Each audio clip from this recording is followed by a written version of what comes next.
run down to conflict of interest. Any council member received information pertaining to or otherwise had any contact with any person regarding any items on this city council agenda? If so, please set forth nature of said contact. Councilman Harjo. I had a email exchange with Jamie Lawson regarding the old business. Okay. Councilwoman Workliff. Email from Dudley, questions on the building. Okay. Here. Councilwoman Darby. I had a conversation with Randy Kirby on old business number 1, and I also got an email from Dudley. Okay. Councilman Brennan. I think it's part of the action, or the whole business, so I received an email from Randy about the contract that he supplied. Okay. All right. Well, let's run down to presentation discussion with Elmore County Commissioners regarding intergovernmental agreement regarding impact fees. We got all 3 commissioners. It's always good to see you guys. I don't know when the last time was you guys were here. Been a while. Been a while. So come on down and I'm going to suspend the Roberts rules so each council member can talk to the 3 commissioners at will. You want us up here now? Yep.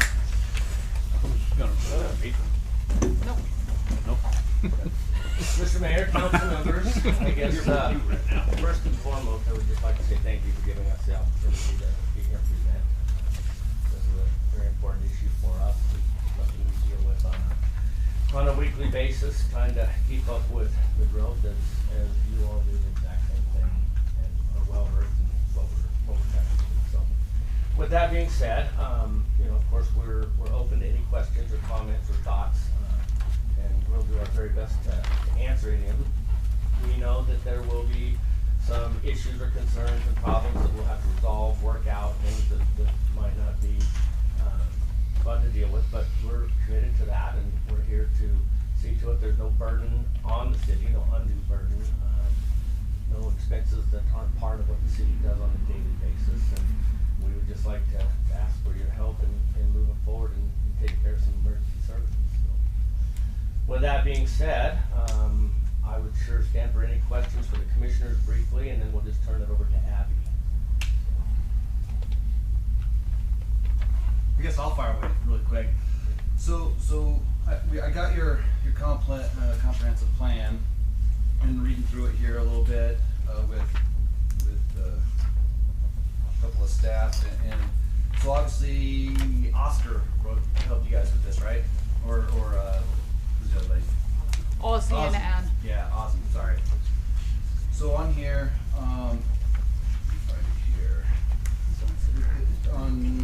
it said the current county jail is at capacity at the location will not allow for expansion. Don't we have property over there for you guys to expand on that? There is property that, yes. So you could expand over there? Yes, absolutely. Okay. And then at capacity is how many beds do you guys have? 100 and change, 138 and change? Sheriff, without me messing this up, the amount of beds is 130-ish? 132, 134, somewhere around there, yes, sir. Right. Okay, well, Sheriff, I'm gonna ask you another question. How many of those beds are occupied by Elmore County residents currently? Actually, it varies, Mr. Mayor. It depends on the day and time of arrest and stuff. It goes up and goes down. It can be anywhere from 100. That's counting everything. That's counting IDOC, marshal holds, and all that. And then all of a sudden somebody gets released or they have prelim, they get bonded out. So it fluctuates up and down. So it's hard to really get just a pinpoint number. Okay. Mr. Mayor? Hang on a second. Okay, I'm gonna finish my question, then I'll let you fire away, because I know I'm gonna pay by the word with you. So Sheriff, really quick, that the night, let's just say it's like 95. We looked today, it was 95, and of those, how many are the IDOC holds? Like you said, does that fluctuate too? Yes, we do fluctuate. We keep as much as we can, but that's between IDOC and us and our beds.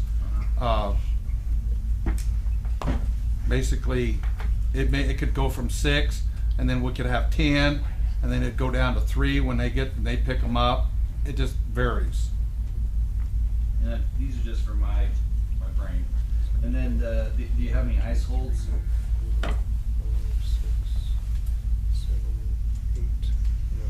have 9 currently at just IDOT came in. that just came in. 9 came in. And I'm just trying to, figure out, like you said, I didn't know if it ebbs and flows, if we do it on a consistent basis, if it's like ice holds or any of that, and then do you guys get income from that? We get revenue, we get paid so much per inmate, but it costs us more per day than what we're taking in. Damn, that's not good. And then is that set by like state statute? or State federal statute, statute? yes, sir. And there's no way for you guys to increase that fee to the state, or? We just went through that with the legislators, and I think if they increase it up to 50, I might not have been there that day. okay, 50 something, but, sorry, you're on a different hat, sorry. They increased it up, but it's still like it's under $30 of what it costs us per day. Okay. And then, when I was reading this comp plan, we were looking at other comp plans for other people that have jails and cities and counties and all that. This comp plan has it to where it's per foot, not per bed. Went that direction instead of the best compliment is matching another person, right? Like the greatest form of flattery. Is there a reason why we went per foot instead of per bed? That I'd have to turn over to That'd be each Ozzy of them. Okay. Yeah, so Mayor Sykes, council members, Mitra Mehta, Cooper Land Use and Building Director, we had decided the methodology for doing the CIP early on with the advisory committee, and it was a decision that was made that we are going to do a CIP based on the service level, and it is going to be not EDU but actual square footage for commercial and industrial uses.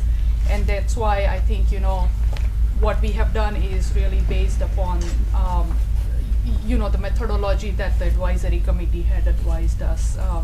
The chairperson for advisory committee has a family member that is sick today, otherwise he really wanted to be here.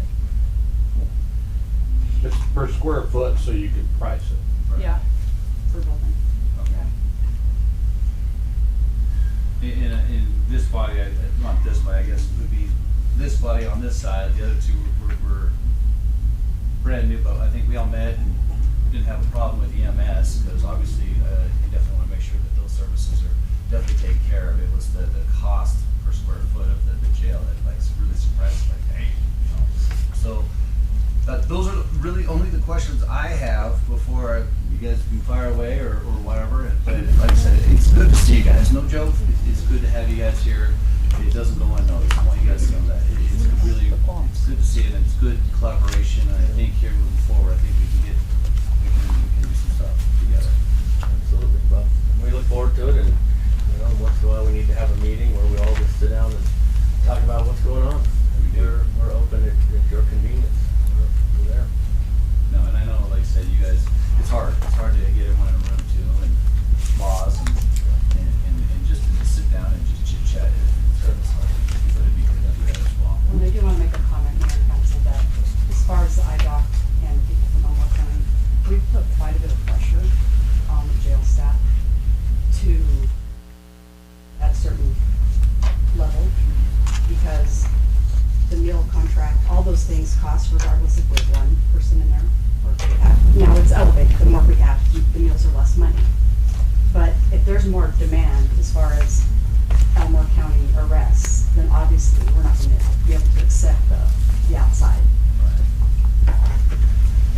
So Schroeder, all you. Okay. So, Mayor and Council, I'm the city attorney for the city of Glens Ferry and also for the city of Crouch. And so for those of you, I had a question from Councilman Harjo kind of before the meeting started. But the fundamental basis for development impact fees, I'm just going to go real quick so that we don't have any confusion, because that comes up sometimes. Development impact fees, the basis behind them is that the capital improvements, those things with the life of longer than 10 or 30 years, buildings, big shiny fire trucks, anyway, those that are necessitated and as a result are a proportional nexus or a nexus to new growth and development are those things for which you can collect a proportionate share from each unit that is served. statute guides and limits and has protections baked into it for the preventing cities or counties or someone from simply pricing people out through exorbitant development impact fees, requiring a refund of impact fees that are collected that are never expended for the specific purpose. They have to be expended for that purpose within a certain set period of time. What we started to do was just enter into an intergovernmental agreement inside to have the city of Glens Ferry and the city of Mountain Home collect the impact fees on behalf of the county. There's an Idaho Supreme Court case, and the Idaho Constitution prevents it. Clyde Hess Distributing versus Bonneville County. County ordinances cannot and do not apply inside city limits.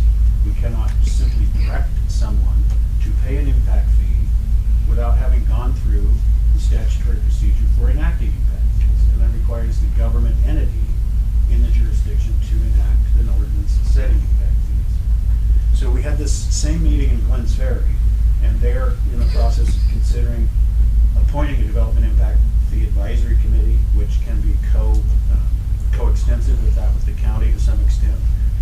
Mountain Home is miles ahead because you already have a development impact fee advisory committee, you already have a development impact fee statute. So Abby Germain and I have been in communication for a year in trying to get this done and done legally. Had we just entered into that agreement, the first fee payer would have been able to simply reject it and sue all of us. There we would be. And so what I prepared here, if you can, is what each of our two cities. Let me back up. Real quick. Imagine Elmore County, and then put two big holes in the middle of it. That's what we have right now. The two cities are donut holes. So Elmore County has enacted development impact fees, and every person who builds a building is paying them right now, except for those buildings that are in the city of Mountain Home and in the city of Glens Ferry. So part of their growth assumptions are based on the buildings that are inside those cities. And that development inside those cities is contributing to the potential need for capital improvements. So here's the process. And I'm doing this tomorrow night for the city of Crouch. We have done the public notice, but we're at step, can you scroll up a little? Down, whatever it is. We're at step 4 and 5 tomorrow night at Crouch. So let's go back up to step 1. Sorry, I just want to, we're going to maybe do this. So the first thing that has to happen, and what drives the train with fees. So I have sat in your positions before, and we were there when we enacted development impact fees. And the next thing that happens is sticker shock. And so what drives the train with sticker shock is the capital improvement plan. So in order for this city or the city of Glens Ferry to enact this, the first thing that has to happen is the city's development impact fee advisory committee will meet and review the proposed CIP.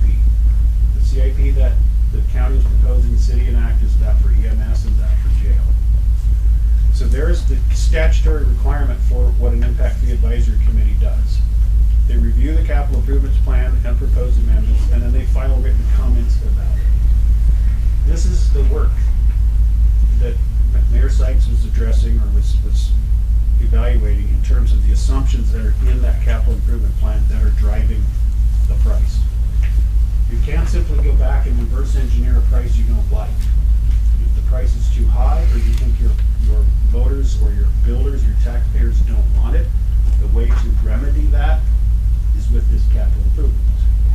If your department heads are buying themselves airplanes and helicopters, then you need to perhaps advise them to not do that and reduce that. I think we did that a couple of years ago with the street that was taken off in the city's CIP. Okay. So, the first step would be the city's development impact fee advisory committee meets and reviews the proposed CIP. That development impact fee advisory committee can be coextensive with some members of the counties. Maybe it already is. There might be some overlap in membership. The next step, which is very important if you could scroll to item 2. The City Planning and Zoning Commission, this is key. The CIP must be adopted as a component of the city's comprehensive plan. This is what then involves the P&Z Commission. and consider adopting as amendment, based on written comments or recommendations from the Impact Fee Advisory Committee. Now, at both of those meetings, I would assume, and it would be wise for the county's officials who are responsible for the input of this to be present to talk about the methodology that was used. That was a question I was gonna ask. Yeah. You know. Oh, absolutely.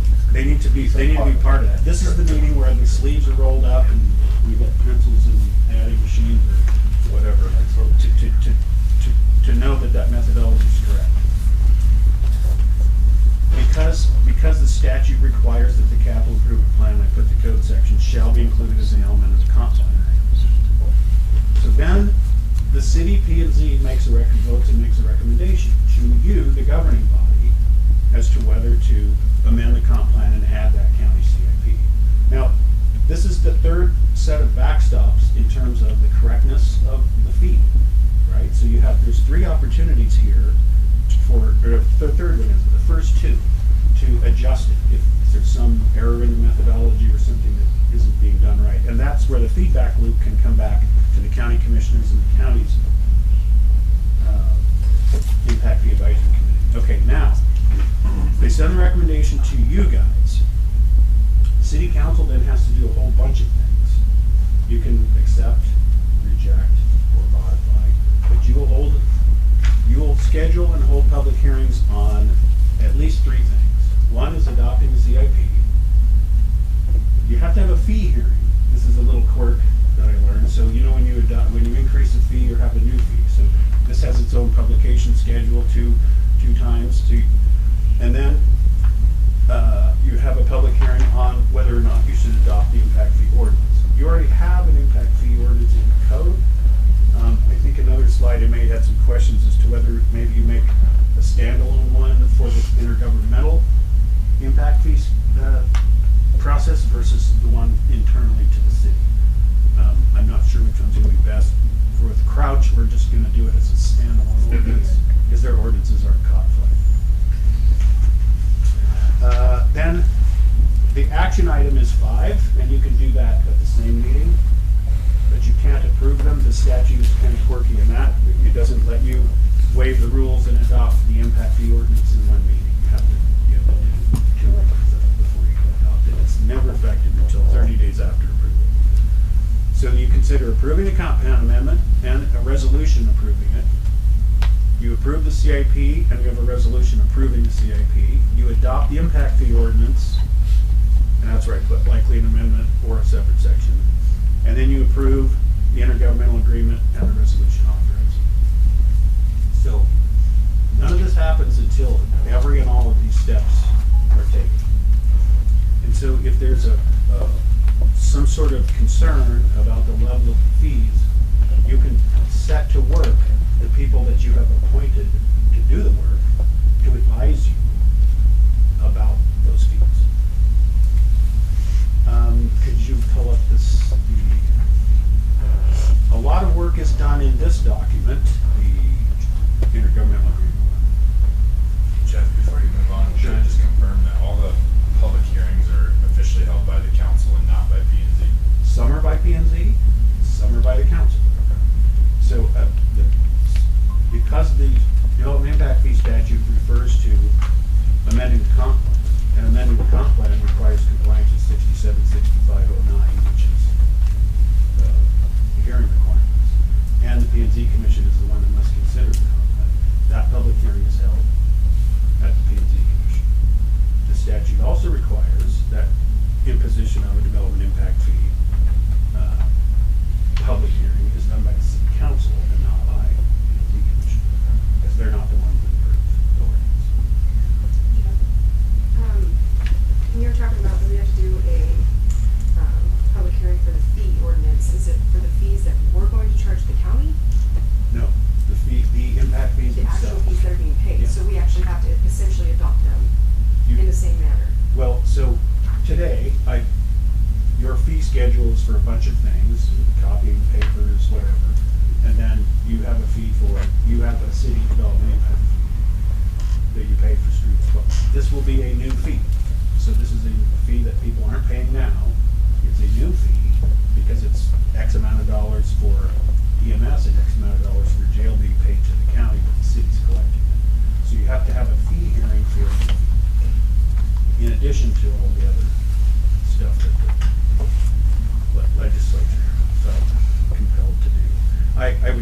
take this moment to opine politically that food, bizarrely, schools are not part of this. So there's my soapbox to get off that. Schools should be. You and I had a quick discussion just for all ears about taxes, right? And so obviously we all pay our taxes and all that, but the impact fee, like House Bill or Senate Bill, House Bill? House Bill, 389. Can you expand on why impact fees are needed or not needed, or what kind of got us here because of that House Bill? So, government entities didn't go down this road. We didn't go into these complicated, difficult agreements, which are set forth to protect fee payers, and to protect taxpayers, and to protect buildings, but also to enable growth to pay its way. But House Bill 389 limited the government's property tax and annexation of new development growth to 8%. 3% just a general budget growth, but no more than 5% for that other stuff. So that doesn't impair or hamper a Meridian or a Caldwell or an Idaho Falls, because to exceed 8% of their property tax value and 8% of the tax revenue, you'd have to build 10 nuclear power plants. But in a city like Greenleaf, a city like Mountain Home, you could have developments that increase the value of the city by 8%.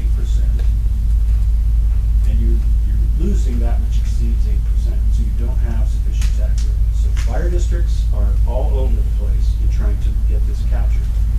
So we have Karma, doing one with like I said, Crouch tomorrow night. These guys are in with two of the rural fire districts. That's part of the comp plan as well. So it's necessitated out of that because you're not able to allocate the new tax revenue you would get and allocate a part of it to capital improvements or new capital development because 8%'s in. So that's why kind of got why they need to do this.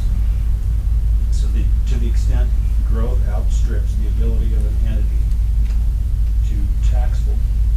My parents grew up in a town called Patterson, California, about 100 miles from San Francisco, in the Central Valley. When they got that freeway improved to where the commuting distance or commuting time wasn't that much, they couldn't rip apricot trees out of the ground fast enough. They went from a town of 5,000 to 15,000 in a matter of months or years, short years. So that's the kind of stuff that could occur, and that's why the development impact fee scheme was enacted by the legislature and what makes it to some degree well motivated, if not unwieldy and complicated. Sometimes you set out, like we did when we first adopted it in Mountain Home, we set out to do it and then you ended up collecting $0 and 0 cents. Or you could sticker shock with what you came up with. So back to this is the heart of what ends up happening is an intergovernmental agreement between the two bodies, and this is where could you get the one that's like the bullet points and all that. I sent this to Abby just a little bit ago. I think key points that need to be covered to get an intergovernmental agreement so we understand before, and this will be like, we would have a draft of this going along as we contemplate doing this.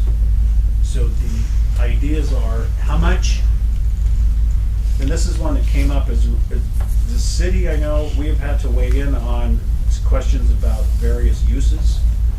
And because of the way the CIP for jail is simply cabined out to residential and non-residential, it just categorizes them as two types. So that might need some tweaking. And so some issues I think that a good intergovernmental agreement would address in advance are how much the city's going to be compensated for processing these. We do them already, but many times they're not easy. So maybe a standard fee, like per house. Okay, a house is a house is a house. So processing impact fee for us is whatever staff it is. But then we have a complicated one. The guy's going to build a sprung steel structure to keep junk metal under. That's not going to have an impact. So he is entitled under 678204 subsection 5 to an individualized assessment as to whether or not the thing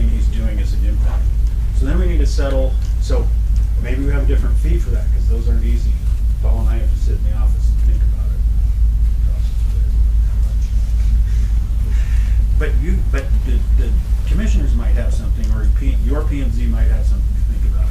So then, this is the second question we have, which I don't really answer to. So now so we have a builder who says, no, it isn't, yes it is, no it isn't. Which entity is gonna process here, approve, or deny the contest for an individualized assessment? So we should probably square that up.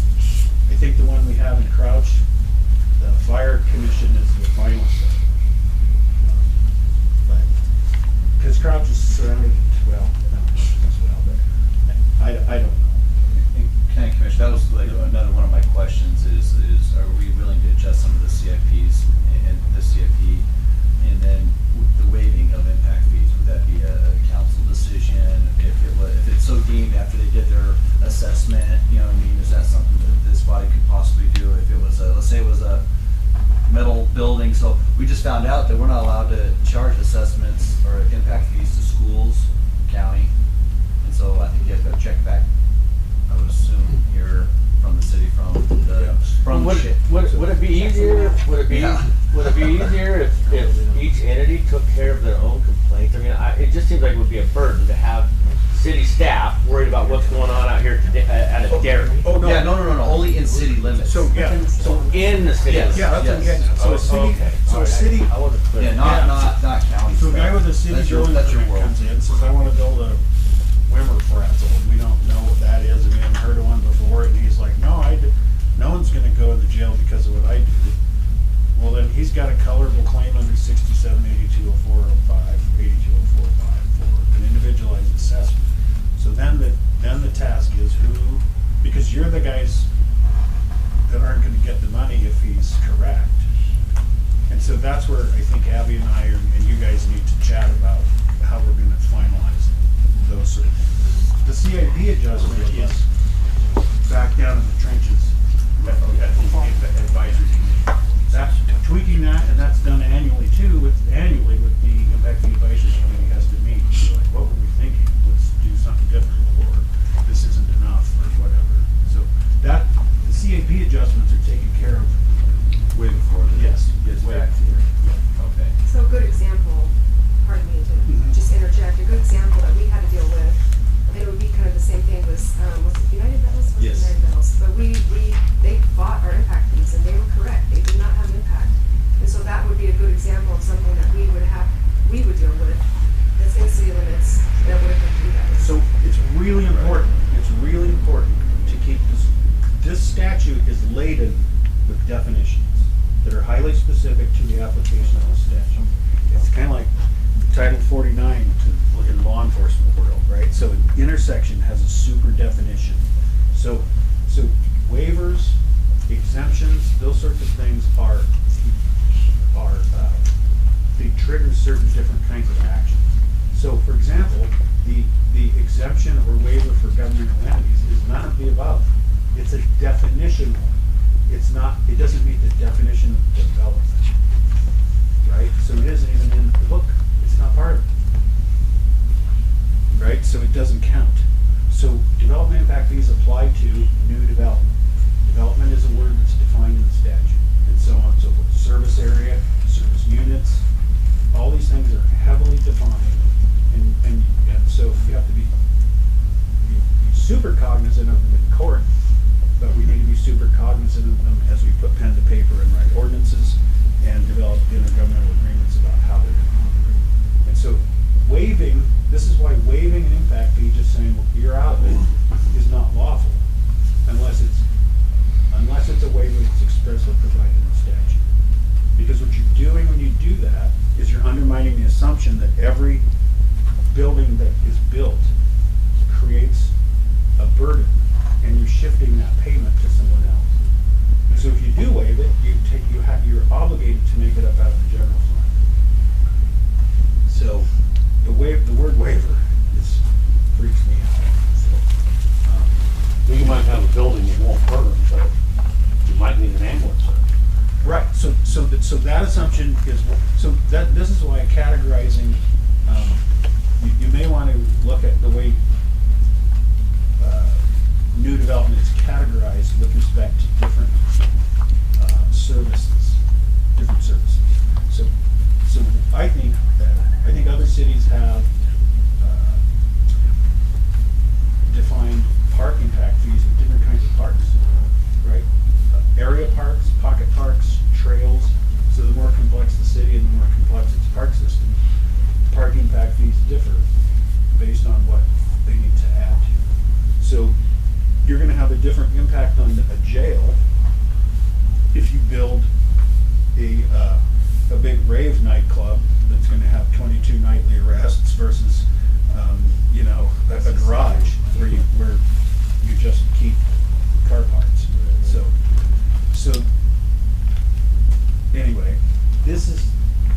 then, could you pull up an intergovernmental agreement? This is the one that, this is one that we're doing for the city of Crouch. We had one drafted for Elmore County and the city of Mountain Home. This is one that Bill Gigray from White Peterson wrote for the fire district and the city. So if they go through and define things, could you scroll maybe a little more? Actually, look and see.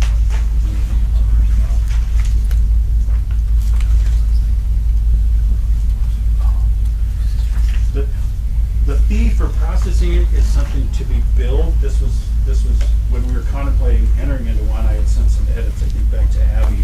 So it's not something you deduct from the fee. The fee has to be transmitted in whole, and then we send a bill at the end of each month. We processed 10 permits. 8 were just routine, 2 were a pain.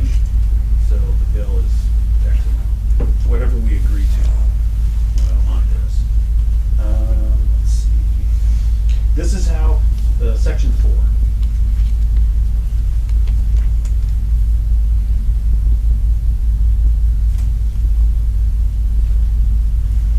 You'll have a section that addresses.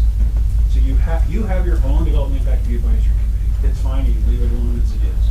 But we need to establish a joint one between the city and the county, and that could be the same or mostly the same people. So you have to, by statute, you have to line out who's going to be on it, who picked who, what a quorum is, blah blah blah. Okay. And how often we meet, sections, section 5. So monthly we give you the money, then there's the fee, that's blank, so we have to figure out what it is. Service area is, we know what that is. So the jail service area is the entire county. The service area that's addressed under this agreement is the city limits. So there are two different things. Jail serves everybody lucky enough to get stopped on the interstates or whatever. So then 7 and 8 are the specific responsibilities of each party. Then there's indemnification. I think that's one thing I pointed out we need to address is how we're going to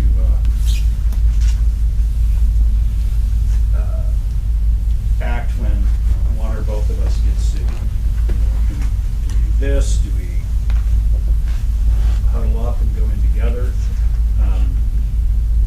But that's why it's really important that we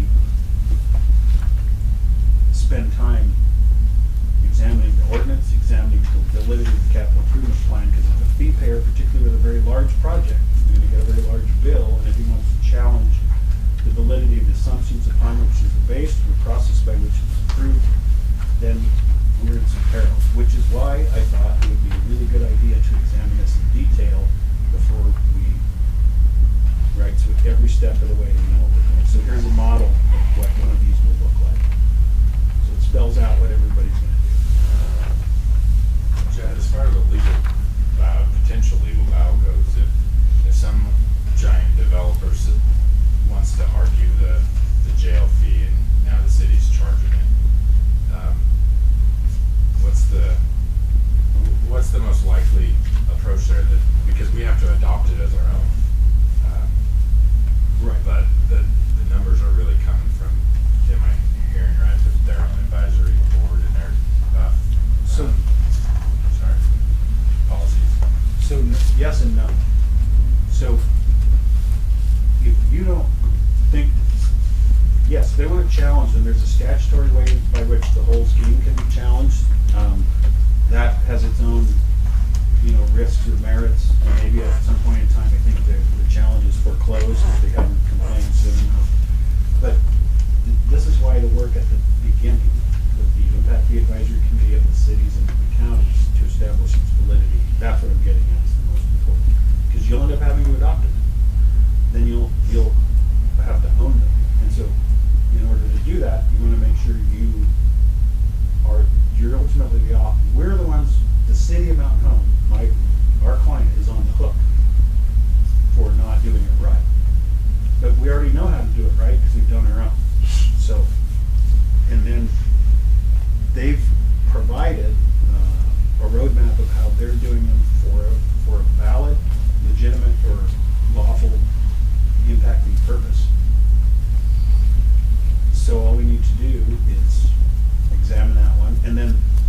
this provides some feedback for them. I was at a commissioners meeting when someone had that exact question about a building they were building that had arguably no impact.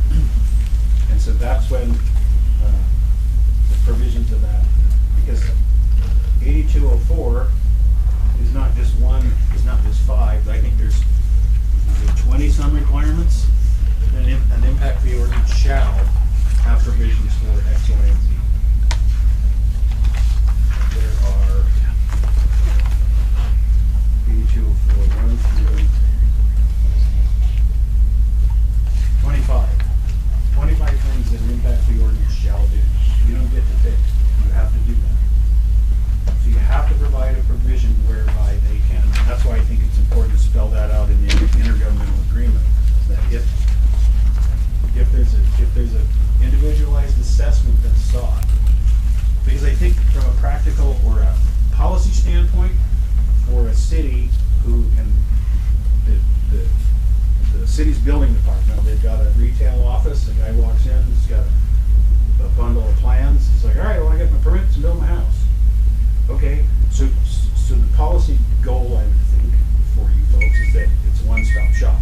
He's gonna get an answer right then and there, and not have to go traipsing all over town.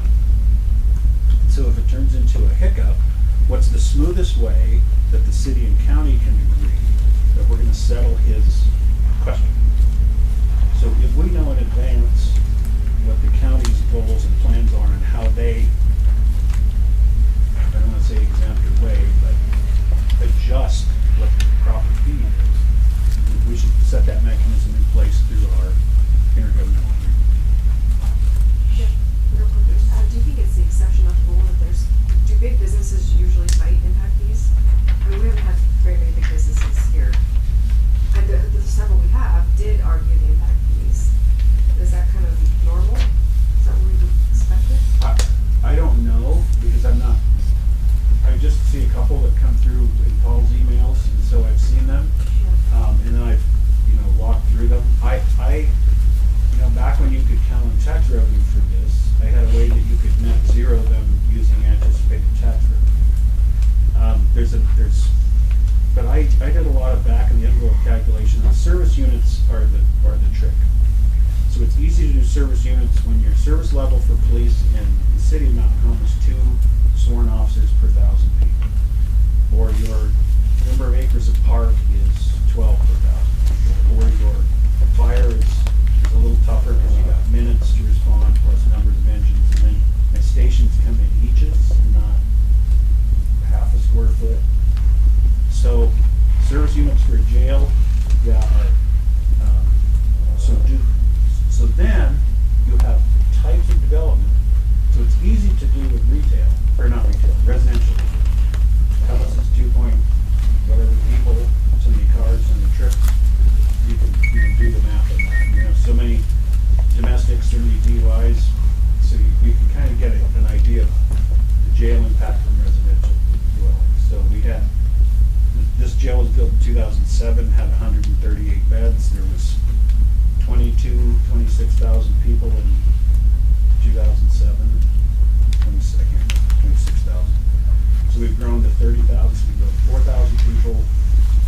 The jail's half fish full.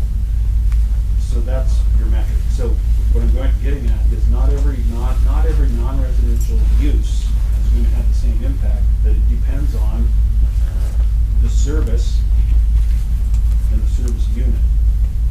So is the proper metric square foot for retail? That's the easier way to calculate because it's just do math. But square footage of a rave club versus square footage of an auto parts store are going to have different impacts on police than one another. So those are the most stark examples I can give about how. I mean, this really got me to thinking about this when I was off the council, and the guy up on the hill with Chickaroo Grill was going to do an addition, and the impact fee was thousands of dollars.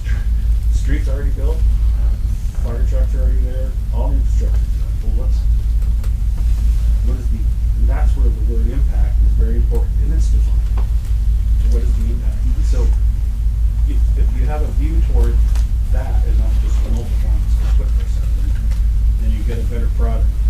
get a better product because they get the revenue they need for the jail. They get the revenue they need for the EMS, for the people that actually impact. And it can be proportionally assigned to people that have a greater impact and less people that have less impact. And I think that the Impact Fee Advisory Committee, that's the statutory role for them to take a look at that and make written findings and assessments as to that methodology. So then, Jeff, would our impact fee advisory board take this impact fee and go through it, and then go back to their impact fee advisory board and tell them, hey, we want to do it this way? I think a better way for them to do it would be to meet and have their impact fee advisory committee and ours at the same time, and the people responsible for that, the sheriff, the medics, and everybody sitting there going, this is what we want, this is what we're trying to build. And then they can write their written assessment.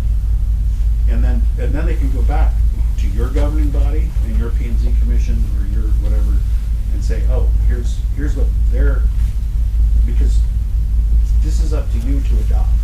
And if you're not comfortable adopting it the way it's written, then you can provide them feedback to make it better, and they can take those recommendations and say, yeah, but well, that's a great idea, I hadn't thought of that, or no, whatever. But I suspect the people whose job it is to advise you will sit in a room with their sleeves rolled up. You were the one when I found out that we had overshot parks by 5 acres, right? So that's what we do. Obviously, you'll sit in those meetings as well, I can. or Paul, or who? Somebody. That's a Yeah. great question. Yeah. Who's Sure. there around?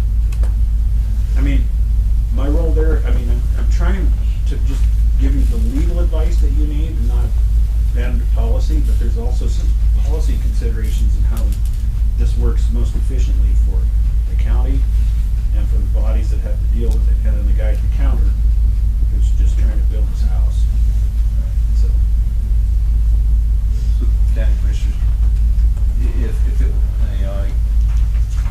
so this says it's not, you can't build a jail in its current location, is that not true, or could you build it and expand on the current location? We can expand it. Okay, 'cause Mr. No. Mayor, No, We can't expand. no, sir. Not the way it's flipped. What's that? Not the way it's flipped right now, not the way it was built. We can't You just have expand to it. build a whole new jail attached to it. Correct. And we even tried to I get. flop it the wrong way. Okay, maybe I misunderstood the question. Was the question, can we build a jail on the land we have there? Was that the question? That was- Yes, we can. So can we? You can build a jail on the land. I thought you That was meant, the could we expand on that jail? And we No, can't, no, we no, can't the connect question was- them. Yeah, the question was, could we build on that land that we have there? And yeah, we Another can. jail. Oh, yeah. Yeah. Oh, okay. That obviously saves them having to grab more land somewhere. You can't connect the two. Like, it seems weird having a 2007 year built jail, and having another brand new one. The way it was built, it was turned the wrong direction. They Correct. flipped it because of the sewer. So now you'd have to build a whole new jail. Sallyport, Sallyport. If that happens, do you just walk away from? Well, you would just start at the opposite end of the building and just go the other direction. But you're still starting with all the infrastructure from the Sallyport onward. Well, we looked at the ground behind it, but it's a flood way. So, That is not a flood zone, it's a flooded way. Yeah, that's what built that. the first floating jail. we thought about it. I'm sure an engineer would like to have that. In commission, my only concern is the jail fee, you know what I mean? That one is pretty hefty. That's what worries me is to say I get a 100,000 square foot cold storage facility, right? What do you think the impact on that one's gonna be? That one's gonna be probably where they're gonna go, yeah, we're gonna go somewhere else, you know, and definitely commercial is where it's at for our commercial property tax, you know, and you guys know that, but those are the things that worry me is it's not the EMS one. I mean, obviously, single family, multi-family units, obviously that's where probably 90% of our EMS is gonna come from is residents, you know, so those are kind of the things that he had a lot of stats. Jails are expensive. Oh, yeah. Yeah. And the data, I think the data, So- under that owl was substantial. Mitra, do you wanna? Yeah, just so, take it? you know, this was a big issue of concern when the number came out the first time, right? $1,000 per square feet. Everybody in the advisory committee was very much concerned. So what I did is I asked Ann and Ozzy to go back to the drawing board and find out what recent jails are built, right? And they came back with comps that showed us what actual cost of construction for most recent jail, which was in Utah, and that was around $1,411 per square foot. And there were a couple of proposed jails that people were thinking about building in Oklahoma and other, northwestern states, and that showed, around 838. So what we did is we really found the average of all those, which came down to around 1,025. So, and I have an exhibit that we shared with the advisory committee as well as with the board members when we went to. So that's the thing, that when you break it down, like if you go back to that steel strong structure or whatever, there's no services maybe other than EMS or maybe fire, but we already got down to. But like if it was a cold storage facility that just held cold storage and it was 23 people and there's like $1,400 a square foot, that's expensive. That's crazy expensive for. So I think there's a misunderstanding. So she's talking about the cost per square foot to construct a new Right. jail. Right. Whereas we're talking about the cost, the impact per square foot of new construction and other stuff. So what That's the assumption happens? that there's- What happens in the individualized assessment when we have those situations, because as Jeff mentioned, he was there in one of those meetings where we had this issue come up. So there was a use that we had assessed in so for every use we have a little list of, which one is impact fee eligible, which one is not, and why that is, right? So that's what my staff uses. So they assessed it as industrial, which was, after discussing with me, that was the assessment because it was the lowest. They felt that it was still higher, like the cold storage would. So that's when they appealed our decision to the Board of County Commissioner, to which I had the county economist, Ozzy again, prepare a memo that says what it should be assessed at. So that's a recommendation that came from the county economist to the Board of County Commissioners to guide them. And also when we met the first year after the adoption of the impact fee with the advisory committee, I shared that information with them so they can understand that this is how we are going to be assessing this type of use going forward. So it was full circle of information that gets used in doing those individualized assessment. And as Jeff said, we will have to think about who the decision makers are in those instances, because surely they can, reduce the fees for Elmore County services, but we also have 2 other fire districts. So if the proposal fell in one of their fire district, we have to go to their board to reduce the fees as requested by this individual. So that's the kind of agreement clause that we will have to work towards. Mitra, in a building process, when a developer comes and says, I'd like to do this, what stage of that game can you hear out their complaint or their request for an individualized assessment? So what we did is, in this particular instance, at the time of issuing the building permit, we give them what they need to pay, right? So usually when they come in and they say, I'm building 3,000 square feet building, it's retail, we are going to tell them what that fee is going to be, my staff will, and then when they come to pick up the building permit, they pay that. In this instance, the person questioned that when they came to pick up the building permit, we have 30 days to go in front of the board to say, this is the request from them, this is what the county economist is recommending in this instance, and this is what you should do. And so it's defined in our ordinance, it would be defined in our intergovernmental agreement, what that time frame looks like. Jeff, is there any time in which you can move that up? Like the mayor's concerned, like they're gonna see this number at the very beginning, never mind the mountain home. And we can welcome them in to have that discussion at the very early stages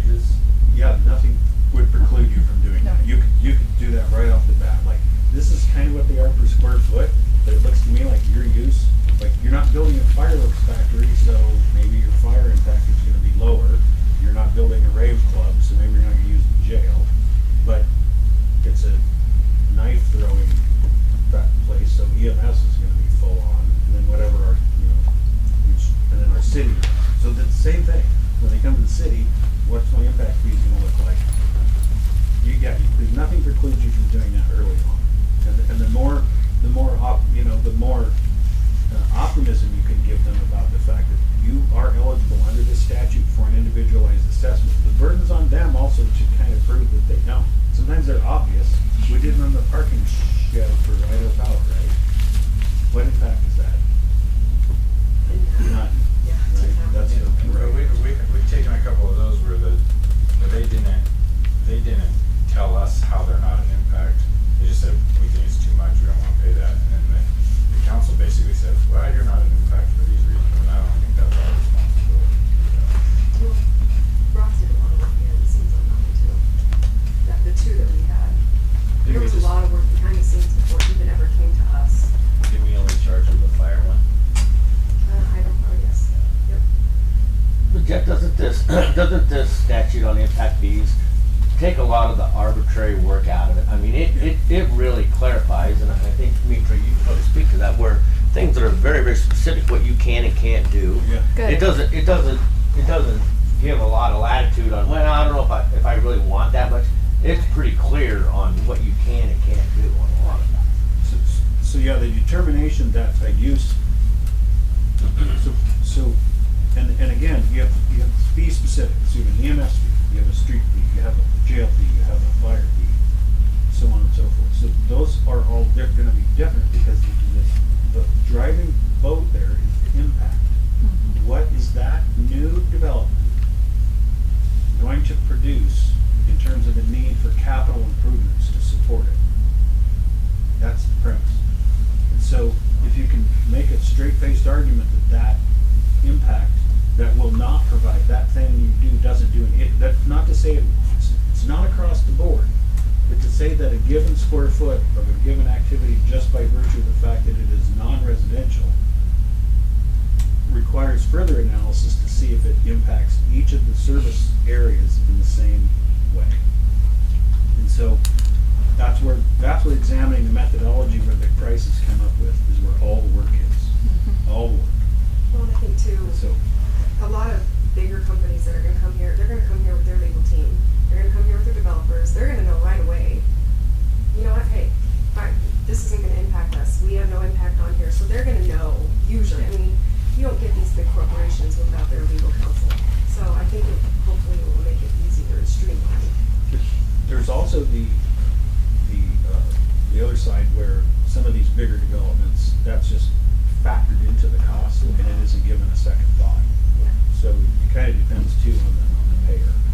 But I know if I was, gonna build the shed that I desperately need for a couple of cars, I might be like, hey, what, I'm reducing your impact.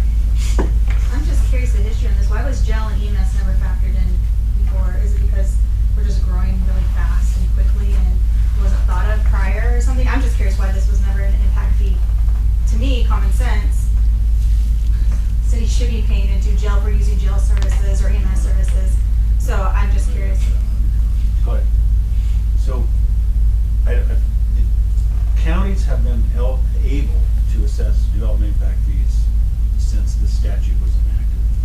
Counties have been reluctant to, a lot of counties, for a long time, and this county in particular. I know when the city of Mountain Home was embarking on them, and I spoke to county commissioners, I'm like, why don't you guys do impact fees? And the response from a couple of them was, we're no longer with us, was never, they're not doing it.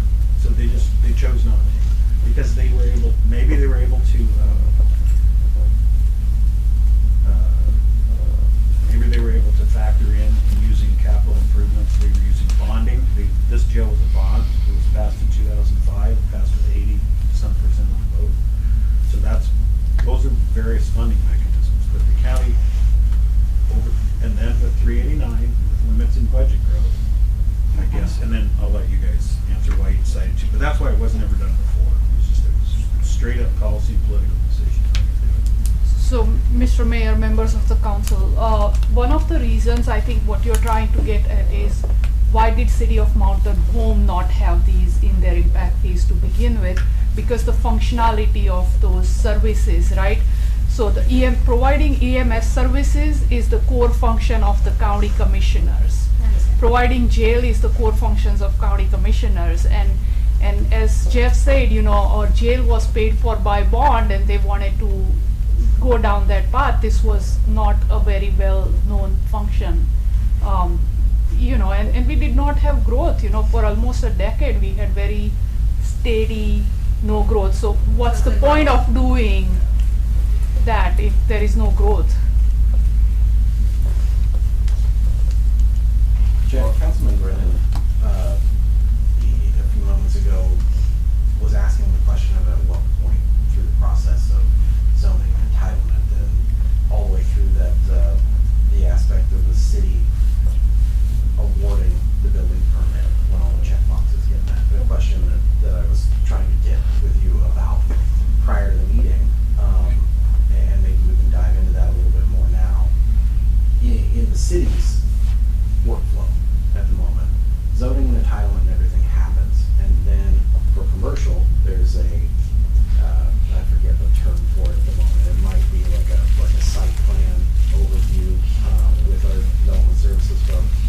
And at that point for commercial, that's when the square footage of the facility that's being developed is being calculated, and then formulaically you go and say, okay, well, this is how much your impact fee is for commercial by our Title 4 or Title 9-4. Now, this process to adopt is obviously going to be a big undertaking, and then behind that, there's a lot of logistics and how to deliver it on the day-to-day once it's implemented. So my question prior to the meeting was, is there a way to make this much more simple and elegant that we can put a check in our workflow that says all of the needs have been met, including you brought us the receipt from the county that says their impact fees have been calculated by them per their requirements, by their ordinance and what they adopted, and this is proof of that. We bring that into our workflow. It is a gate in the workflow that can't be passed until that's fulfilled. And then we're not handling the workflow internally of having to handle those transactions, take the arguments of developers who may not want to pay those fees, and all those other aspects that might come with that. You were mentioning that it's not legal to do that, and I'm hoping to get a little explanation. So, as I said at the outset, so there's nothing, as long as the city does the steps 1 through 5 and adopts the ordinance, then there's nothing that would preclude us from doing your methodology pursuant to our, we would write the intergovernmental agreement to say, step 1, go to the county, have your fight, come back with a clean bill of health, and then you can do the city's process. But you cannot do that absent adopting the ordinance. So, and that's because of the donut hole. The constitutional donut hole that the city is, by the Constitution, possesses police powers over its jurisdiction within its corporate boundaries, and the county does not. The county has the authority and the ability to enforce the general laws of the state within the city limits, and that's it. So the county cannot, no one in the city has to comply with a county ordinance, and vice versa. It's a law. And it's not just a statutory law, it's a constitutional law. The legislature, in our infinite and their infinite wisdom, could not simply enact it and say that development impact fees passed by a county. So the way we were approaching doing this in the past, that was the elegant solution. Go to the county, pay the fee, come back. It would be unlawful for us to deny a building permit if a person failed to pay a fee that they had no legal obligation to pay, because there's no legal obligation for a person inside the city limits to pay a county fee. Sure. So in the instance of the adopted ordinance that says, we will accept the receipt. But in order to do that, we have to do all of those steps. I'm just curious in terms of the logistics of how to deliver this once we get over the hump of getting our agreements together and the ordinance together on the city side to adopt and having to do the calculations for county impact fees in-house, that does become burdensome on staff here. And we do have a very small staff in that sense. And that's why I'm curious if there's a blended approach that we could utilize the steps as they've been laid out, but keep the transactional aspect to a receipt versus city staff doing the calculation based on the combined CIP. I don't see a legal hurdle to it. And in terms of, I mean, you folks deal with the retail counter folks, and you do, Chris, it's just a hop, skip, and a jump across the street. For Glens Ferry, it might be a different animal, but they are even more constrained with staff, so it might not be that bad of it. Go ahead. Thank you, Councilman. One of the things that we have done is we have actually developed a simple spreadsheet that I've shared with your staff already. All they need to do is, if it's 15 units, single family units, they need to enter number 15 in there. And I think that's in the handout. I'm not sure if it made it through to the city council or not. But if they enter it in this spreadsheet, the number 15 here, it just gives them what is the total. So it's a simple spreadsheet. If it's 1,300 square feet, they enter 1,300 square feet of retail, and it gives them the outcome. So we have already built that for our staff, and I've already shared it with your staff. So I mean, it may look very intimidating looking from outside in, but once you get the system down, it's not that complicated.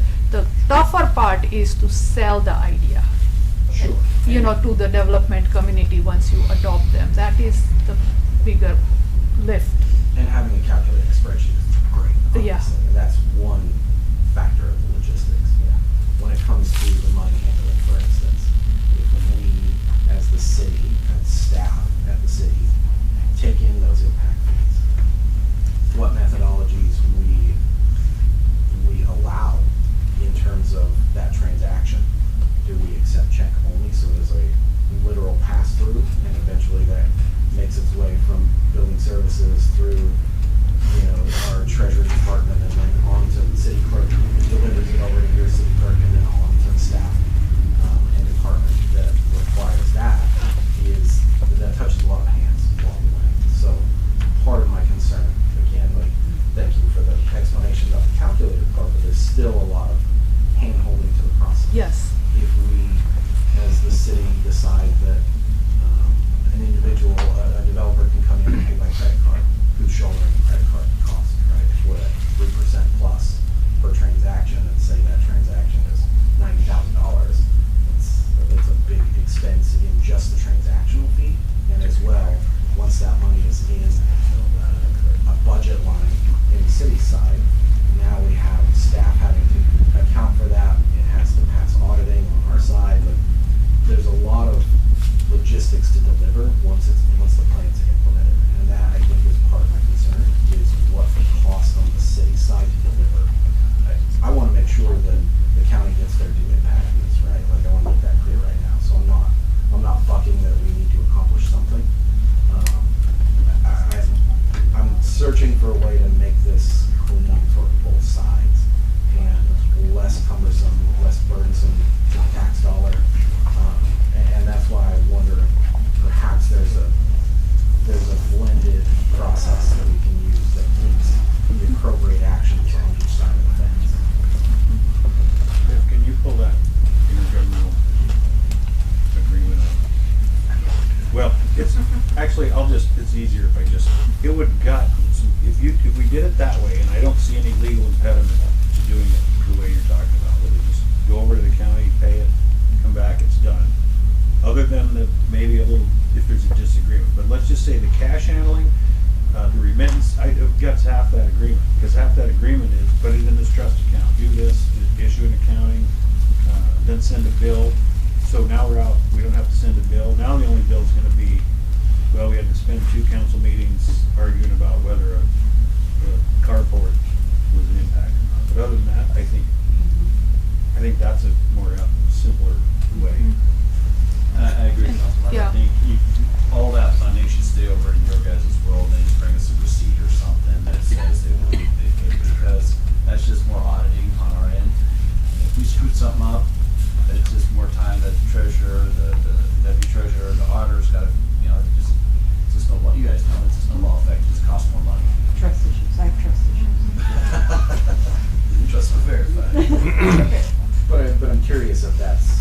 if that's something you have an appetite for. Mhm. Oh, yeah. Yeah. Sure. I mean, we all want the same thing. The simplest, easiest, way to make it work. And so with the fire department, Mitra, how does that work right now? So my building, so I'm land use and building, so I take the fees. My staff takes it to the clerk at the end of the day, and then every month, at the end of the month, each fire district gets a check for what we received, and we keep tracking of, what got delivered to the sheriff's office, EMS, fire districts, and so forth. So all the accounting is done by the guy that's sitting behind me over there, and James. So, I think he has all those detailed spreadsheets. And the other part of this is, let's say the growth doesn't occur as we have planned, then the statutory obligation is on us to refund the people that we have collected the fees from. So that's the part that I have to know exactly who paid the amount and who is going to be refunded if those facilities did not get built in the 10 years that we have with the impact fees. So that's absolutely necessary. So do you foresee a jail being built in 10 years? Well, I think if we continue to grow, you talked about your 2,000 units this morning, and I talked about my, Mayfield Springs development. If we continue to grow the way we do, I think we would need to expand for sure. I understand some of the concerns with capacity and all that you asked early on, but I can tell you that the answer for those is not really in the impact fees, but we are going to need more space. Commissioner Mitra, what's your current cycle on your capital improvement plan in terms of how that's dovetailed into your comp plan? Like as far as when the last time the comp plan was done that identified the need and what that date is, just trying to wrap my head around where in that 10-year window Yeah, so some of these facilities can exist. So when they did the process that Jeff outlined for you, that of adopting the comp plan, the zoning ordinance, the resolution, the impact, the fee resolution, all of that, and all the waiting after that for, appeal period and, posting in the newspapers, all of that ended on May 27th of 2023. So we are almost 1 year into it, and we met with the advisory committee to report back in June to kind of give them an overview of where we are, what we have collected. And one of the biggest concerns that they expressed with us was the fact that there are 2 donut holes, as Jeff said, and if we don't keep up with the trajectory we have anticipated, because we are doing good in Elmore County as far as the growth is concerned. We had anticipated 3% and we are at 3%. So we are trending really well minus the donut holes. So I think we are trending well, but they are very concerned about the fact that we do not have the cities on board. And Mr. Mayor, council members, for the record, Abby Germain, in addition to that, the statute requires that the CIP be reviewed every 5 years. Thank you. At a minimum. And so when we met with the Elmore County Development Impact Fee Advisory Committee a couple months ago, they actually had the question, should we dive back into this and review it right now?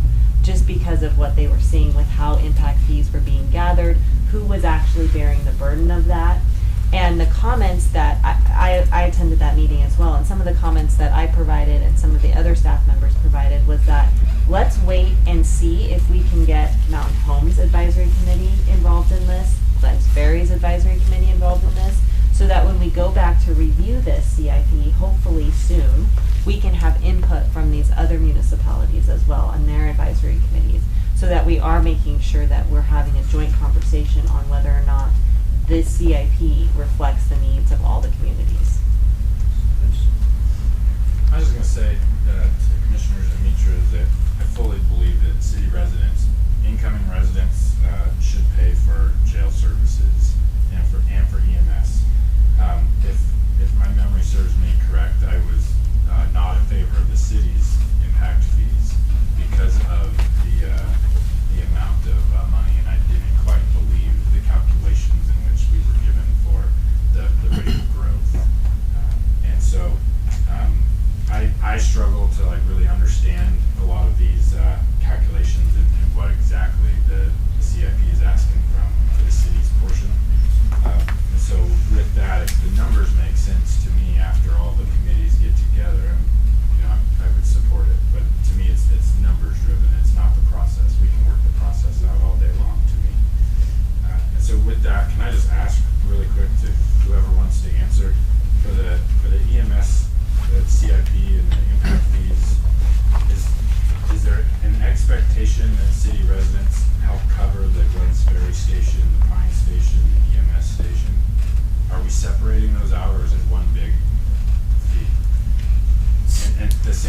sheriff jail side of the house. Sure. So it is a county-wide fee, but what happens is CIPs needs to be monitored annually, right, for that purpose. Where is the growth occurring? If, let's say, growth is not occurring in Glens Ferry and it's happening in Mountain Home, then the substation in Mountain Home gets built faster than that in Glens Ferry. So that's how it is a county-wide impact fee, but really where the growth is occurring, where we are collecting is important in relevance to where our CIP priorities. So when sheriff makes the decision where the expansion needs to happen for his patrol piece, which is not applicable to you, or EMS makes the decision for his expansion, that's what they will be looking at. So how does the city council justify to our citizens that part of their impact fee from the county side is going towards paying a substation in Prairie? So the same way, like the $185,000 or so that we have collected as of right now in the impact fees, city is not even participating in it. But let's say that the first priority is the EMS station at the west side of the city, then that money will also be paying for this substation first.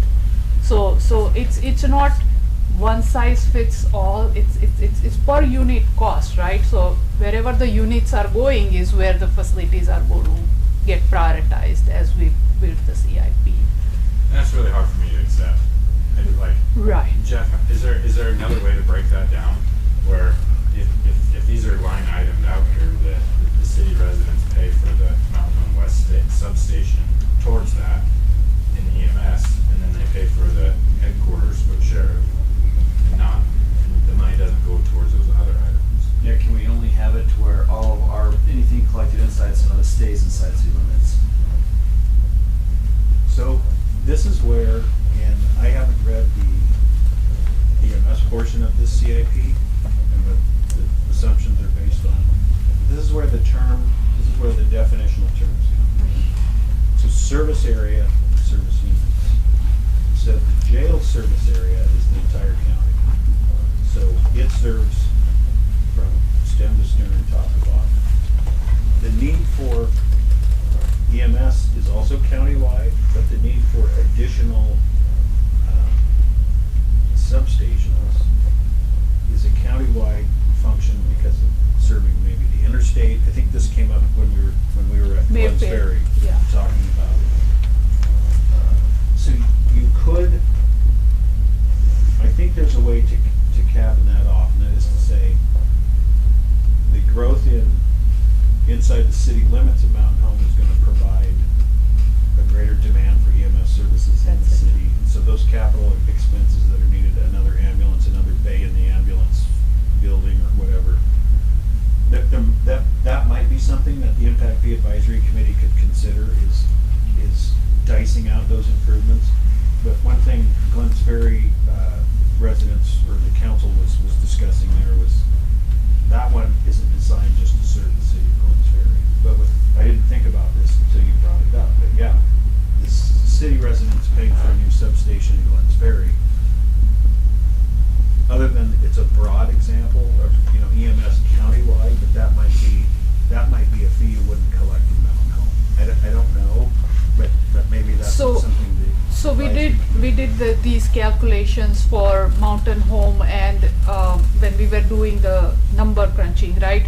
For Mountain Home and Mayfield, those are the two areas that I see the most residential growth. And what happens when you separate them, right?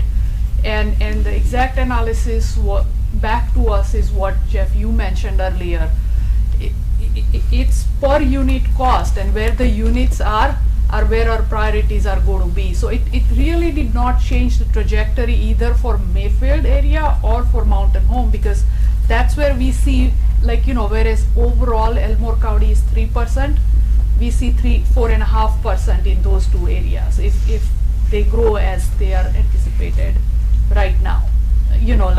With what Brock had given me for the city of Mountain Home, and for Mayfield, what I know of. It really did not change much for overall trajectory beyond, if those areas don't develop, they are not going to have those. And in the 5-year CIP comprehensive review that Abby said, we will look at that again as an advisory committee making recommendation to all of you. That's what I have to wrap my head around. Right. To be able to accept that before, voting the final thing in, for sure. I'm agree with Councilor Brennan. I'd like to see it separated. Like, I don't care what Mayfield does, they can do all them, and if they get enough building in that urban sprawl out there, then, they can build whatever they want or whatever. I don't want it to be political, like, Right. Mayfield got the jail, or City of Mountain Home didn't get it, or, I don't want it ever to be that way. I want it to be like, hey, Citizens of Mountain Home, we're building this jail expansion on new development, new growth, obviously paying for itself, right? And especially if it's go back to cold storage. 100,000 square foot cold storage at, 20, that's industrial. So 52 cents a square foot, EMS 15, that could get quite big, and then we have it inside city, the next thing I know, something else is like, something else is going somewhere else. I'd like to stay in Mount Home. Well, and I think the advisory committee played a huge role in that. I think your advisory committee, and I sat on the city advisory committee for 20 years, and I mean, that was one of our jobs every year when we sat down and looked at what was going on. We seen to it that those dollars were being spent in the areas where they were collected. And if they're not, somebody better be answering the question for that. I mean, that's what the goal is. That's what the whole objective is. We had this come up with the city we represented before it became the city. So that city wanted to ask the countywide highway district, you're collecting impact fees per door for your highway district. What projects that serve the people who paid those fees are you doing?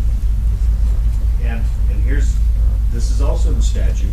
So they were like, well, it'll cost you $8,000 for this record request because we have to go back, like they didn't have computers in 1992. The statute requires that there's an accounting of that by the minute.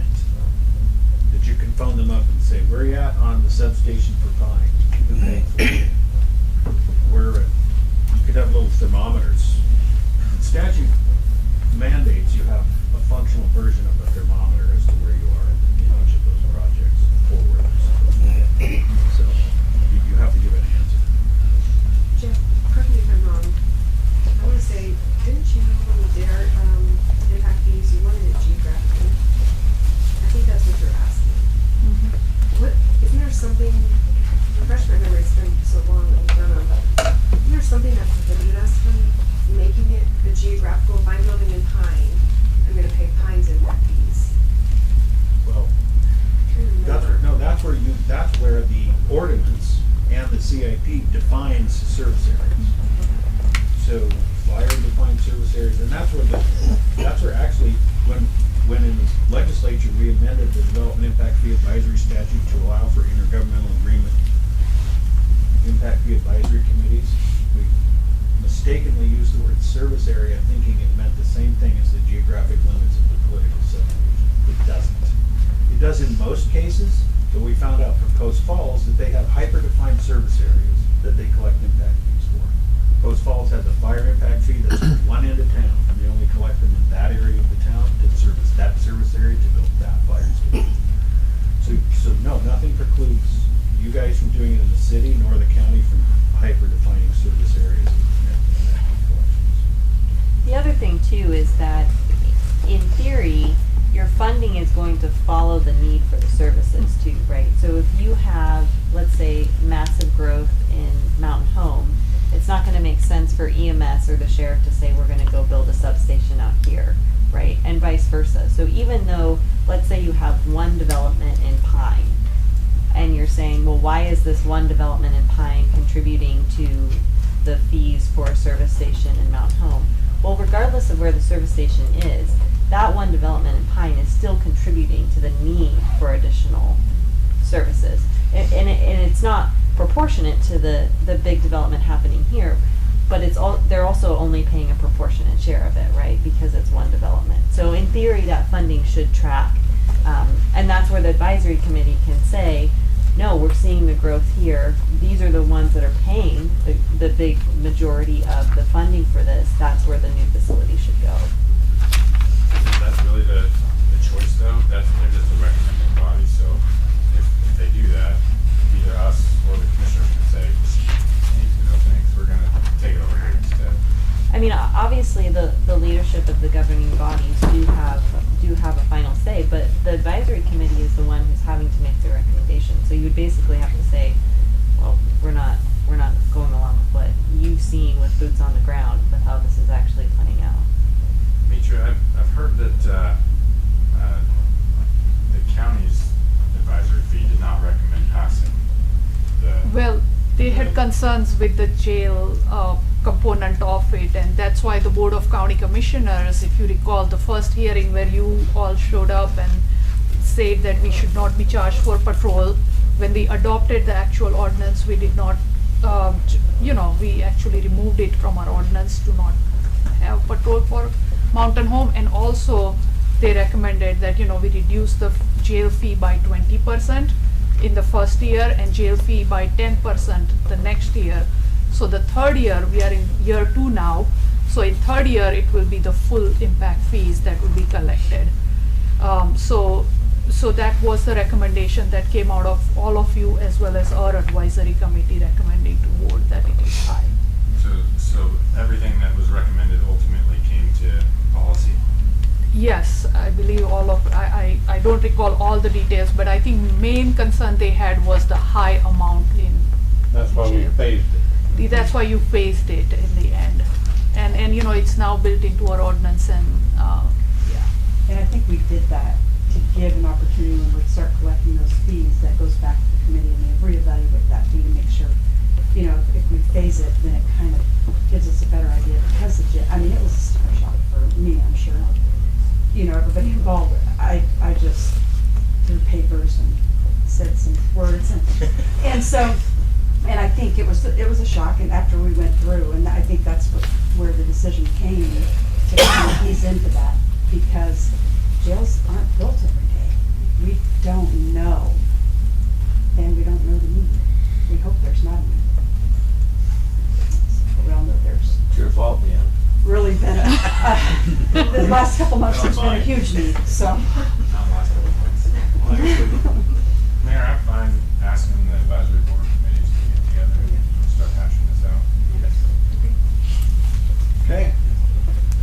Any other questions for the county commissioners? One quick question for Jeff. You're always, can you give us an idea of how many other city, county, intergovernmental development impact agreements are taking place or forming or have formed? So, we did, the first one that I worked on was in Parma. That one was troubling for me because it involves a fire district that is in 2 counties.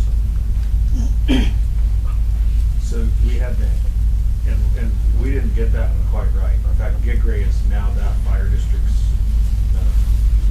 attorney, and there's some amendments we need to make to Parma. But it's in place. So the city of Parma has a street impact fee, and then they're collecting fire impact fees because they don't have a fire department, so they're in a fire district. So that's kind of just meshed. But to remit those fees, and so we have one brewing in. We're in place in Parma. This one. We have, This one first. we have 2, yeah. Yeah, this one one in Crouch involves, so Boise County met July 16th and had their public hearing. So Boise County and the Garden Valley Fire Protection District entered into an intergovernmental agreement and adopted an ordinance. So Boise County would collect fees for that fire district. And this is the fire district coming to the Board of County Commissioners saying, because they don't have ordinance authority. This is the hiccup with fire districts. They don't have ordinance authority. So our school districts should be on it. They don't have, but anyway, I'll get off that soapbox.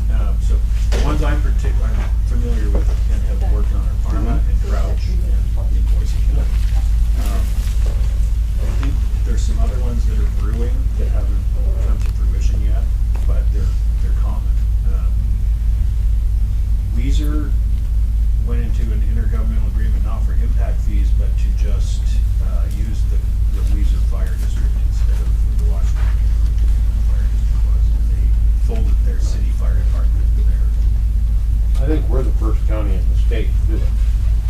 when we did our two fire County districts, impact we were fees the first county.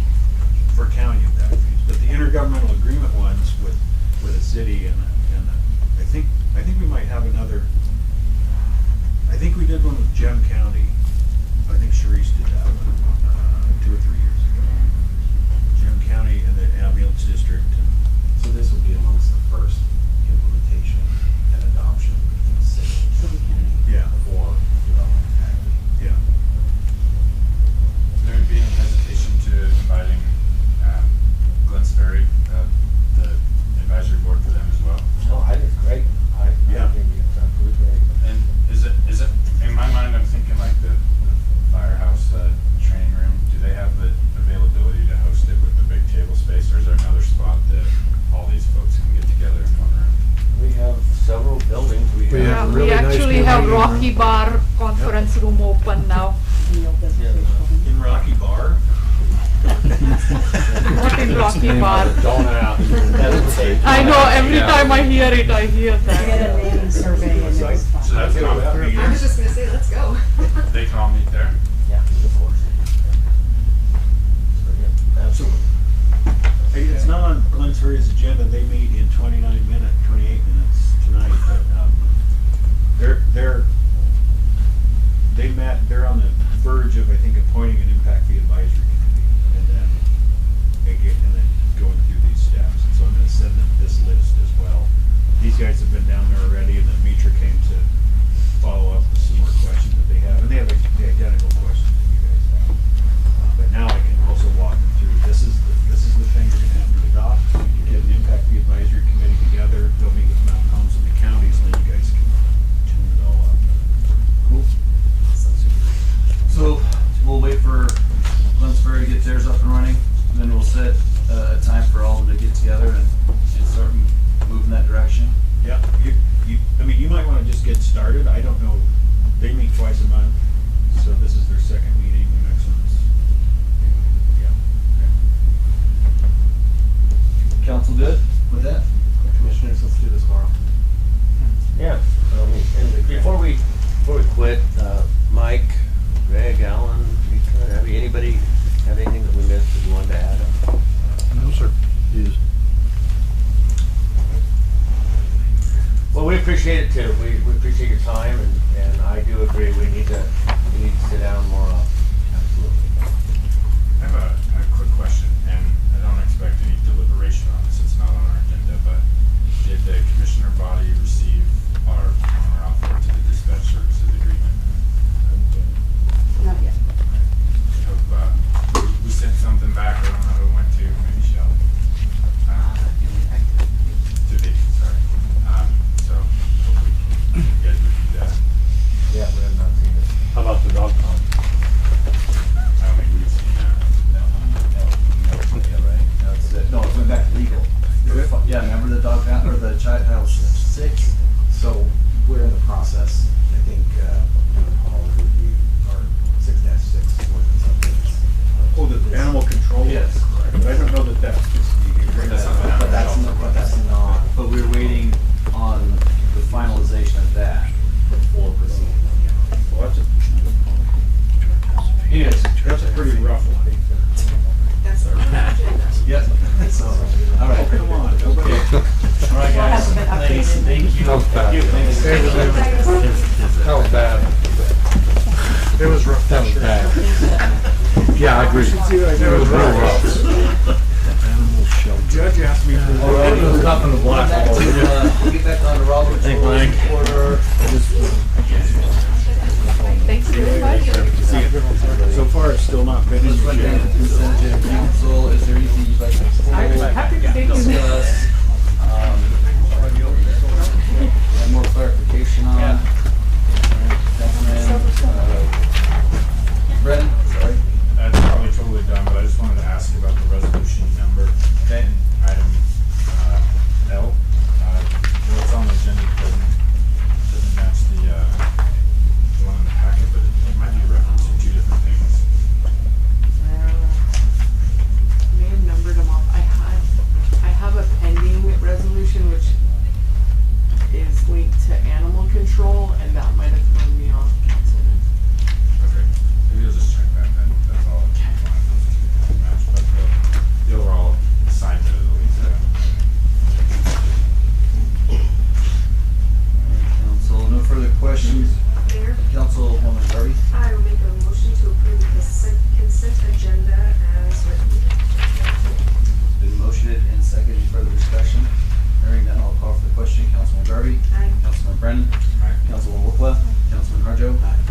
Going down to old business, action item deliberation, decision regarding golf course concession agreement with Curly's 2 Grill LLC.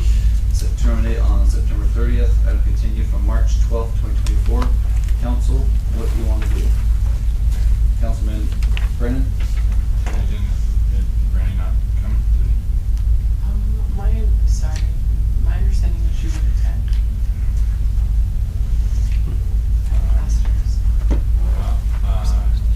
In spite of her absence, I'd like to continue with our discussion. We received an email, and I think it's pertinent for us not to kick the can down the road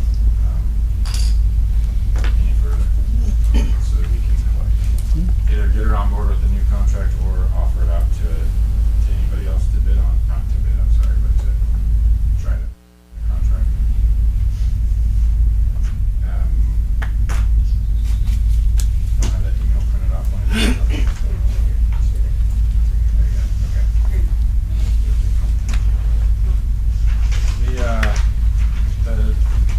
Is the council okay with me going through a couple of these things? Run through it.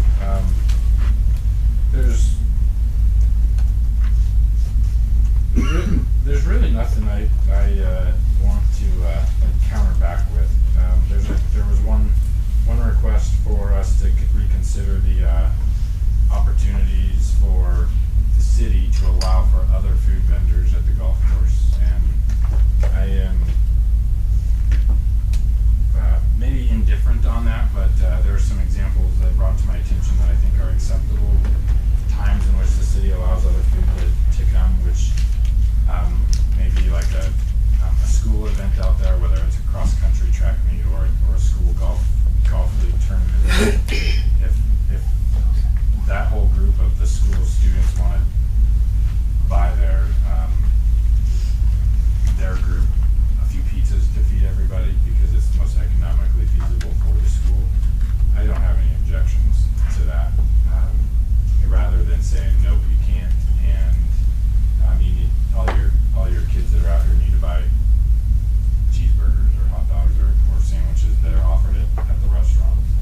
So kind of indifferent, but I think there are times that it may be in our best interest to allow that, but we should be very prudent as to when that's allowed. So that's how I feel about that. The rent, going down her list, the rent, I'm not going to argue gas or electricity. And Brandy says that we are asking her for, essentially meaning what she's going to have to pay to have this contract, which is approximately $503 a month for insurance. And that goes with any business, that you've got to supply your own insurance. $208 a month for workers' compensation, $125 a month for unemployment insurance. I don't think that is at all a burden of the city when we're offering a restaurant contract. The last one, and I wish she was here, but I'm just going to be brutal here. And Brandy, I'm sure you're going to listen to this at some point. So here's my comment: is it seems that you may be upset or in disagreement with paying an approximate amount of $83 a month for a liquor license. That $83 is not being charged by the city other than an annual license. So the liquor license itself comes essentially free with the $1,600 a month rent. And so between the city, county, and state annual permits, maybe it breaks down to $83 a month. I won't argue that. But if you don't want to pay that, I'm very happy to withhold the liquor license, and we can have a totally separate liquor establishment out there that will go hand in hand with the food establishment. That's how I feel about that. Other than that, I'm not willing to engage in any further. There was not even a counter offer back to us in this email, so I'm ready to move forward. Councilwoman Garvey? So I didn't take that, I mean, I read the email differently than you did, obviously. I didn't take that she was complaining about the costs, and I certainly didn't think she was complaining about the liquor license cost. She was just breaking it down. In reading the email, she was just, to break it down, it's gonna cost me almost $4,000 a month. That was all. So I have to say, I'm gonna go that far on that one. I did not read it that way, that she was complaining about it, because I certainly do not think that's the case. So, Councilman Workla? I'm gonna stand firm on the numbers. Again, they're not pie in the sky numbers. Councilman Harjo did a lot of research, and I believe your numbers are factual. So I'm gonna stand firm on those numbers. But for the second part of the email here, it says, allowing outside concessions undermines our efforts and impacts my business and my employees negatively. On that one,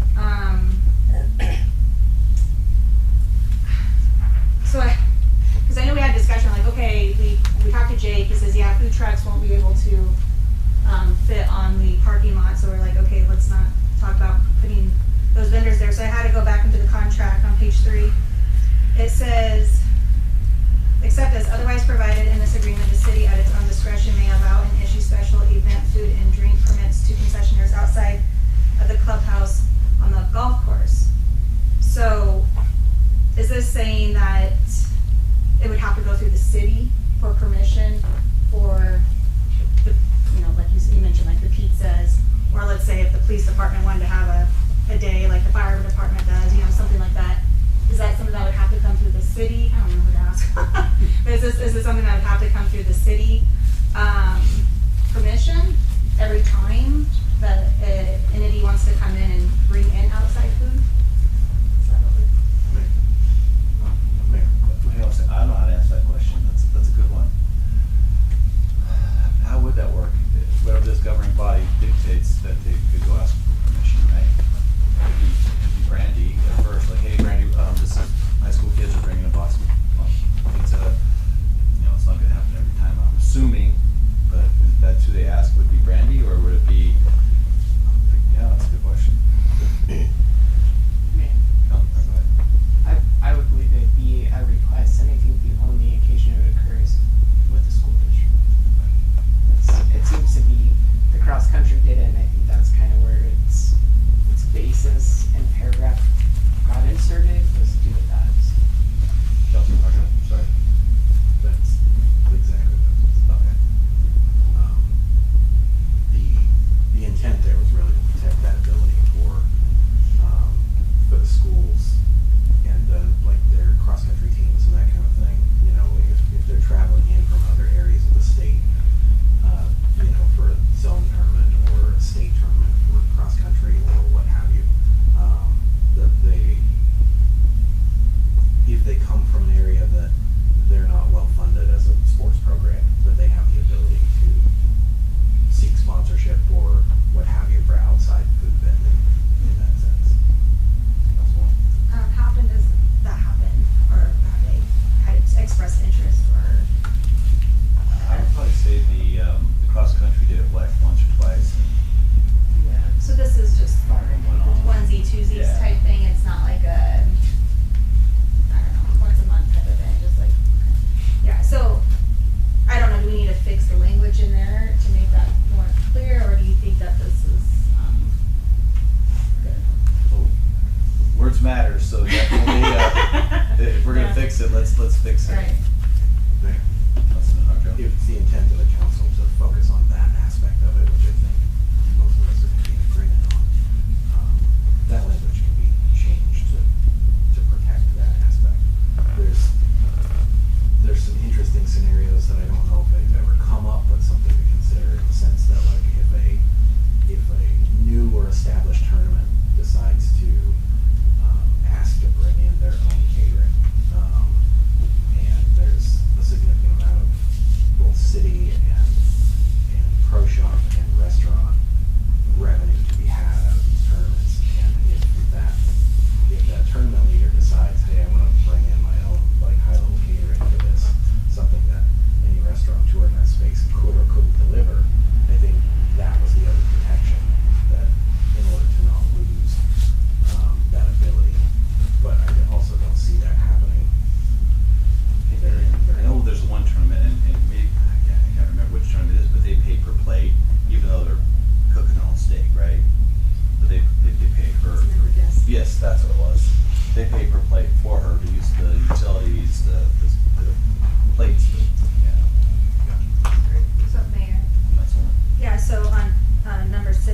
3, we specify the fire department. I was just wondering, do we need to do that for those other entities as well then?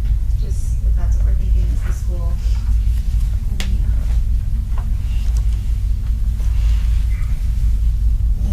Mayor? Councilwoman Garvey. Sorry, my voice is cracking. I do agree that I think this might have been a misunderstanding by Brandy, but I have to say, I am 100% for the schools or something like that, but I'm 100% against having concessionaires go out and directly compete with our person, whether it be Curly's or whomever. And that's their business, that's how they make money, and so I just worry that that could become an issue. And if we're willing, we want to keep our vendors or our concessionaires out of the golf course. Good. Jeff? So I see it says special event. Yes.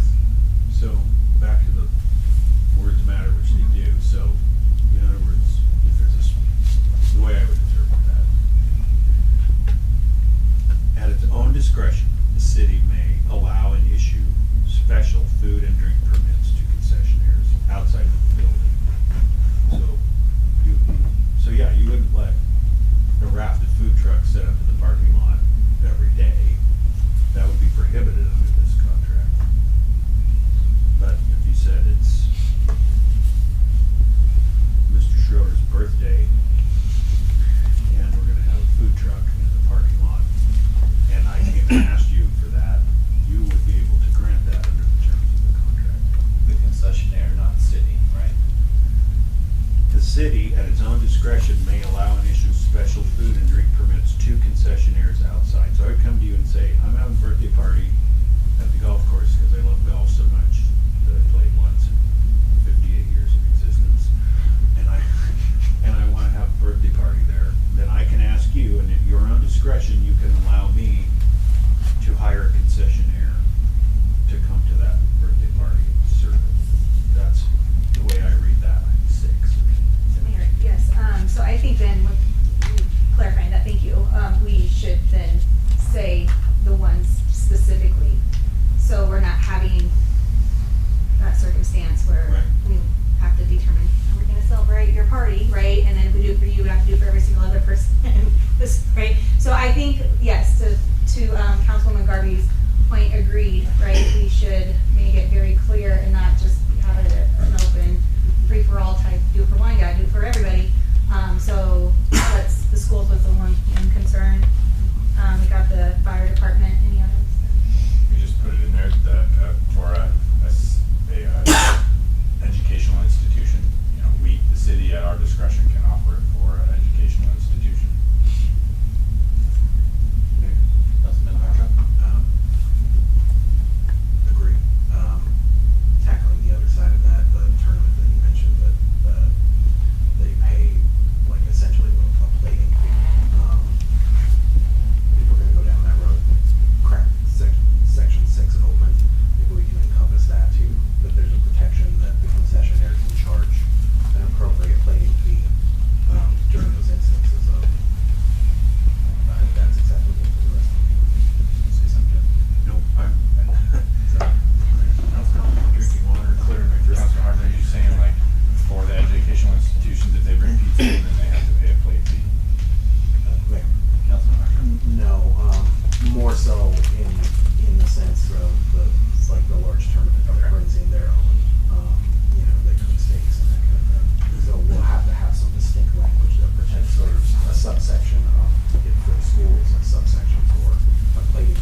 she was here so she could actually say, hey, this is what we've done in the past and this works for us. So maybe we could put that back to her again, and see. I mean, I like Councilman Garvey, I agree with you. I wanna scratch that special event. What constitutes a special event? We'll scratch that whole thing out. We have our fire department. We all think the school's educational facilities, whatever you wanna say, is important. Those are our two itemized ones. And then however we should word the third one,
not been sent to the work group that worked on chapter 6. There's a couple minor revisions I want to make before I send it to that work group for final approval by the council.